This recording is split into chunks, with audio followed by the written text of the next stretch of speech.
Hi ಸ್ನೇಹಿತರೆ, ನಮಸ್ಕಾರ. Welcome to my YouTube channel. ಇವತ್ತು ಸೋಮವಾರ ಜೂನ್ 22ನೇ ತಾರೀಕು. ಗೃಹಲಕ್ಷ್ಮಿ ಯೋಜನೆಯ ಎಲ್ಲಾ ಫಲಾನುಭವಿಗಳಿಗೆ ಭರ್ಜರಿಯಾದ ಗುಡ್ ನ್ಯೂಸ್ ಬಂದಿರುವಂತದ್ದು. ಇನ್ನು ಯಾರಿಗೆ ಪೆಂಡಿಂಗ್ ಹಣ ಬಂದಿಲ್ವೋ ಇವತ್ತು ಕೇಳಬಹುದು. ಅಂತವರಿಗೆ ಭರ್ಜರಿಯಾದ ಗುಡ್ ನ್ಯೂಸ್ ನ ಕೊಟ್ಟಿರುವಂತದ್ದು ಸಿಎಂ ಡಿ ಕೆ ಶಿವಕುಮಾರ್ ಅವರು. ಇನ್ನು ಮುಂದೆ ಮರು ಅರ್ಜಿನ ಸಲ್ಲಿಸುವ ಅವಶ್ಯಕತೆನೇ ಇಲ್ಲ ಅಂತ ತಿಳಿಸಿಕೊಟ್ಟಿರುವಂತದ್ದು. ನೇರವಾಗಿ ನಿಮ್ಮ ಖಾತೆಗಳಿಗೆ ಹಣ ಬರುತ್ತೆ. ಇಲ್ಲಿವರೆಗೆ ಯಾರ್ಯಾರಿಗೆ 2 ಕಂತುಗಳ ಮತ್ತು 3 ಕಂತುಗಳ ಹಣ ಇನ್ನೂ ಬಂದಿಲ್ವೋ ಅಂತವರ ಖಾತೆಗಳಿಗೆ ಇನ್ನು ಮುಂದೆ ಹಣ ಜಮಾ ಆಗುತ್ತೆ. ಇನ್ನು ಯಾರಿಗೆ ಗೃಹಲಕ್ಷ್ಮಿ ಯೋಜನೆಯ ಹಣ ಇನ್ನೂ ಬಂದಿಲ್ವೋ ಅಂತವರು ಈ ವಿಡಿಯೋನ ಕೊನೆವರೆಗೂ ನೋಡಿ. ಇನ್ನೂ ನಮ್ಮ ಚಾನಲ್ಗೆ ಯಾರು ಸಬ್ಸ್ಕ್ರೈಬ್ ಮಾಡಿಲ್ವೋ ಬೇಗ ಸಬ್ಸ್ಕ್ರೈಬ್ ಮಾಡ್ಕೊಳ್ಳಿ. ಇದೇ ತರ ಸಪೋರ್ಟ್ ಮಾಡ್ತಾ ಇರಿ. ನಿಮಗೆ ಗೊತ್ತಿರಬಹುದು, ಸಿಎಂ ಚೇಂಜ್ ಆದಾಗಿಂದ ಈ ತರಹದ ಗೊಂದಲಗಳು ಸೃಷ್ಟಿ ಆಗ್ತಿರುವಂತದ್ದು. ಮತ್ತೆ ಇವಾಗ ಮರು ಅರ್ಜಿನ ಹಾಕ್ಬೇಕು, ಹಾಗೆ ಇದರ ಜೊತೆ ಹಣನೂ ಕೂಡ ಕೊಡೋದನ್ನ ಲೇಟ್ ಮಾಡ್ತಿದ್ದಾರೆ. ಈ ಒಂದು ಹಣ ನಮಗೆ ಬರುತ್ತೋ ಇಲ್ಲೋ ಅಂತ ಅಂದು ಬಹಳಷ್ಟು ಗೃಹಲಕ್ಷ್ಮಿ ಯೋಜನೆಯ ಫಲಾನುಭವಿಗಳು ಟೆನ್ಷನ್ ಅಲ್ಲಿ ಇದ್ರು. ಇವಾಗ ಮೊನ್ನೆ ನಡೆದಂತಹ ಒಂದು ಸಭೆಯಲ್ಲಿ ಒಂದು ತೀರ್ಮಾನವನ್ನು ತೆಗೆದುಕೊಂಡಿದ್ದಾರೆ. ಯಾವುದೇ ರೀತಿಯ ಮರು ಅರ್ಜಿಯನ್ನು ಸಲ್ಲಿಸುವ ಅವಶ್ಯಕತೆನೇ ಇಲ್ಲ ಅಂತ ಅಂದು ಹೇಳಿರುವಂತದ್ದು. ಇನ್ನು ಯಾರಿಗೆ ಗೃಹಲಕ್ಷ್ಮಿ ಯೋಜನೆಯ ಫಲಾನುಭವಿಗಳಿಗೆ ಪೆಂಡಿಂಗ್ ಹಣ ಉಳಿದಿತ್ತು ಅಂತವರ ಖಾತೆಗಳಿಗೆ ಇನ್ನು ಮುಂದೆ ನೇರವಾಗಿ ಹಣವನ್ನು ಬಿಡುಗಡೆ ಮಾಡ್ತೀವಿ ಅಂತ ಹೇಳ್ತಿರುವಂತದ್ದು ತಿಳಿದು ಬಂದಿದೆ ಮಾಹಿತಿ. ಹಾಗಾದ್ರೆ ಇನ್ ಮುಂದೆ ಮರು ಅರ್ಜಿನ ಹಾಕೋಂಗಿಲ್ಲ. ಹಾಗಾದ್ರೆ ಗೃಹಲಕ್ಷ್ಮಿ ಯೋಜನೆಯ ಫಲಾನುಭವಿಗಳಿಗೆ ಯಾವ ಒಂದು ಫಲಾನುಭವಿಗಳಿಗೆ ಹಣವನ್ನು ಕೊಡ್ತಾರೆ, ಯಾವ ಒಂದು ಫಲಾನುಭವಿಗಳಿಗೆ ಹಣವನ್ನು ಕೊಡೋದಿಲ್ಲ ಅನ್ನೋದ್ರ ಬಗ್ಗೆ ಪೂರ್ತಿಯಾದ ವಿಡಿಯೋನಲ್ಲಿ ತಿಳಿಸಿಕೊಡ್ತೀನಿ. ಕೊನೆವರೆಗೂ ಆದಷ್ಟು ವಿಡಿಯೋನ ನೋಡಿ. ಸಿಎಂ ಡಿ ಕೆ ಶಿವಕುಮಾರ್ ಅವರೇ ಹೇಳಿರುವಂತದ್ದು, ಏನು ಹೊಸದಾಗಿ ಅರ್ಜಿಯನ್ನು ಹಾಕೋದೇ ಬೇಡ ಅಂತ ತಿಳಿಸಿದ್ದಾರೆ.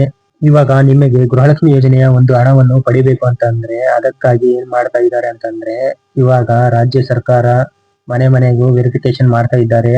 ಅಂದ್ರೆ ಮನೆಯಲ್ಲಿ ಯಾರಿಗೆ ಒಂದು ವಿಸಿಟ್ ಮಾಡ್ತಾರೋ ಅವರು ಅರ್ಹತೆ ಹೊಂದಿರುವ ಫಲಾನುಭವಿಗಳು ಹೌದು ಅಲ್ವಾ ಅಂತ ನೋಡಿ, ಇನ್ನು ಅದರ ಜೊತೆಗೆ ಯಾರು ಮರಣ ಹೊಂದಿದ್ದಾರೋ ಅಂತವರ ಈ ರೀತಿಯಾದಂತಹ ಒಂದು ವೆರಿಫಿಕೇಶನ್ ಅನ್ನು ಮಾಡ್ತಿರುವಂತದ್ದು.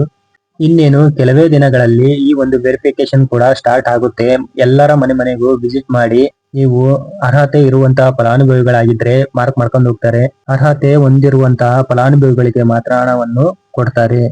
ಇನ್ನು ಗೃಹಲಕ್ಷ್ಮಿ ಯೋಜನೆಯ ಫಲಾನುಭವಿಗಳು ಸ್ವಲ್ಪ ಜನ ಮರಣ ಹೊಂದಿದ್ರು ಕೂಡ ಅಂತವರ ಖಾತೆಗಳಿಗೂ ಕೂಡ ಹಣ ಹೋಗ್ತಿರುವಂತದ್ದು, ಇಲ್ಲಿ ಹಣ ವೇಸ್ಟ್ ಆಗ್ತಾ ಇರುವಂತದ್ದು ರಾಜ್ಯ ಸರ್ಕಾರಕ್ಕೆ ತಿಳಿದು ಬಂದಿದೆ. ಈ ಒಂದು ಹಣವನ್ನು ಅವರ ಖಾತೆಗಳಿಗೆ ಹೋಗದಂತೆ ಅವರನ್ನು ಲಿಸ್ಟ್ ಇಂದ ಕೈ ಬಿಟ್ಟಿರುವಂತದ್ದು.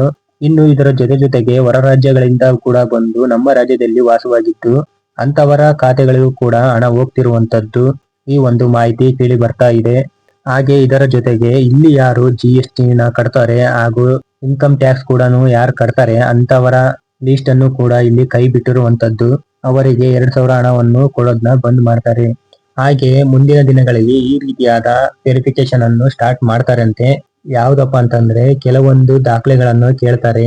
ಇದರ ಜೊತೆಗೆ ರೇಷನ್ ಕಾರ್ಡ್, ವೋಟರ್ ID ಮತ್ತೆ ನಿಮ್ಮ ಒಂದು ಗೃಹಲಕ್ಷ್ಮಿ ಯೋಜನೆಯ ಒಂದು ಅಪ್ಲಿಕೇಶನ್ ಹಾಕಿರ್ತೀರಲ್ಲ ಆ ಒಂದು ಅಕ್ನಾಲೇಜ್ಮೆಂಟ್ ಕಾಪಿನ ಅದನ್ನು ಕೇಳ್ತಾರೆ. ಮತ್ತೆ ನಿಮ್ಮ ಮನೆಗೆ ಸಂಬಂಧಪಟ್ಟಂತ ಕೆಲವೊಂದು ಮಾಹಿತಿಯ ಡೀಟೇಲ್ಸ್ ಅನ್ನು ಕೂಡ ಕೇಳ್ತಾರೆ. ನೀವು ಅದನ್ನ ಕೊಡ್ಬೇಕಾಗುತ್ತೆ.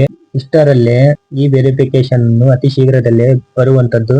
ಇನ್ನು ಯಾರಿಗೆ ಪೆಂಡಿಂಗ್ ಹಣ ಬಂದಿಲ್ವೋ ಅಂತವರ ಖಾತೆಗಳಿಗೆ ಹಣ ಬರಬೇಕು ಅಂತಂದ್ರೆ ಈ ಒಂದು ವೆರಿಫಿಕೇಶನ್ ಸ್ಟಾರ್ಟ್ ಆದ್ಮೇಲೆ ನಿಮಗೆ ಪೆಂಡಿಂಗ್ ಹಣದ ಜೊತೆಗೆ ಹಾಗೂ ಮುಂದಿನ ತಿಂಗಳಿನ ಹಣ ಕೂಡ ನಿಮ್ಮ ಖಾತೆಗೆ ಬರುತ್ತೆ ಅಂತ ಒಂದು ಮಾಹಿತಿ ಕೂಡ ಕೇಳಿ ಬರ್ತಿರುವಂತದ್ದು. ಇಲ್ಲಿ ಒಂದು ಕ್ಲಾರಿಟಿನ ಕೊಟ್ಟಿರುವಂತದ್ದು. ಇಲ್ಲಿ ಯಾರು ಅರ್ಹತೆ ಹೊಂದಿರುವ ಫಲಾನುಭವಿಗಳು ಇರ್ತಾರೋ ಅಂತವರ ಖಾತೆಗಳಿಗೆ ಯಾವುದೇ ಕಾರಣಕ್ಕೂ ಹಣವನ್ನು ನಿಲ್ಲಿಸೋದಿಲ್ಲ. ಅಂತವರ ಖಾತೆಗಳಿಗೆ ಹಣ ಜಮಾ ಮಾಡ್ತೀವಿ.